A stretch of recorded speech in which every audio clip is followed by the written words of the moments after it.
Every communication system has a certain amount of bandwidth. That means it can carry so much of data of targets. Now, if it is made for, say, 500 targets and you have suddenly 1200 targets, so you choke your systems. Distributed network is a very important thing to ensure that you protect your system from being choked and being operationally effective. Drone to count numbers is a perception of the person who's given it. So maybe I would say anything between maybe 800 to 1000 across the whole western border. Yes, a large number.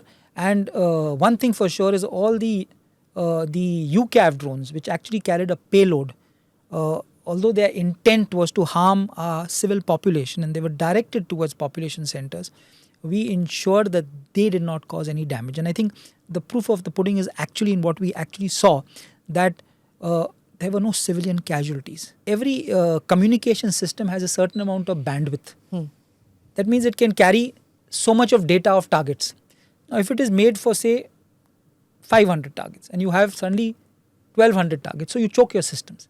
So I think this distributed network is a very important thing to ensure that you protect your system from being choked and being operationally effective. When it comes to drones, what I want to know is, like, when your adversary purchases an aircraft or a submarine or something, it's an international deal. It can't be done undercover. Everybody knows that X number of aircraft have been bought or shipped or whatever, or some guns. But when it comes to drones, nobody knows na कि कितना order किया है, क्या आ रहा है, इसमें क्या payload डाला है. So there is an element of surprise, and even these loitering munitions that everybody is talking about, वो भी नहीं पता चलता कि adversary ने कितना खरीदा है. So how does one deal with this kind of a situation? That's a brilliant question, because it is like this, that over the years, the concept of air threat, the numbers, the quantity of aircraft, as you brought out, we knew Pakistan had so many aircraft, China had so many aircrafts. You could fly an aircraft 4 times a day.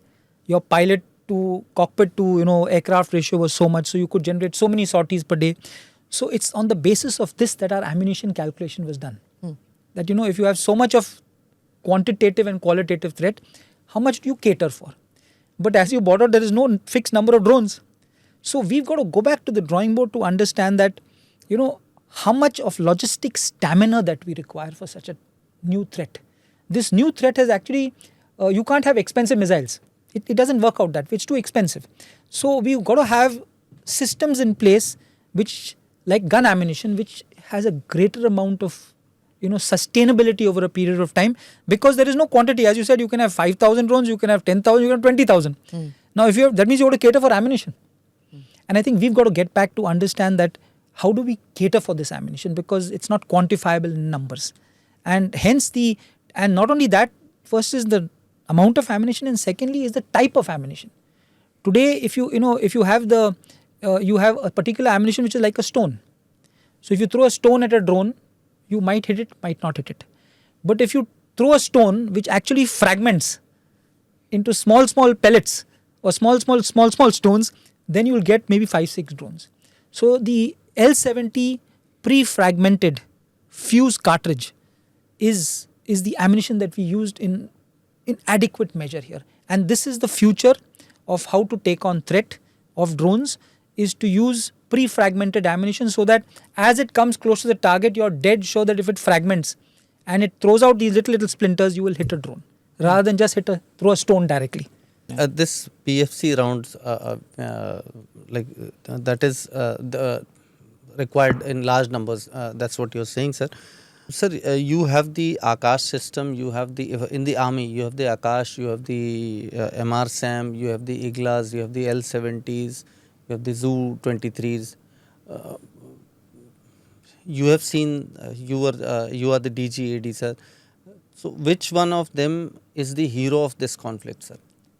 I think biggest hero. Every system is a hero, but for you, which one is the biggest hero? No. Yeah, this is like pick your favorite child kind of question. Yeah, but it's like this, that it is undisputable that a gun system has been extremely effective, an air defense gun system.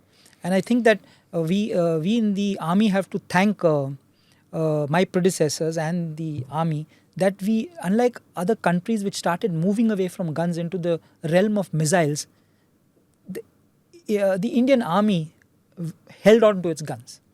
And even our successor gun, which is to come up for trials in July, we realized over a period of time that the gun is an irreplaceable form of air defense. And I think whether it's the L-70 or the Zoo or the Shilka, or even a LMG or an MMG in ACAC role which the infantry has, is going to make a huge difference as far as drone destruction goes. So And, the gun is the undisputable, the air defense gun. So these guns must have destroyed at least around 60% of the drones that Pakistan sent, sir? Yeah, I would say that quantity would be a reasonable assumption, yes. And what would be the total number of drones, large size, small size, medium size, that they would have sent in this in these 4 days, sir?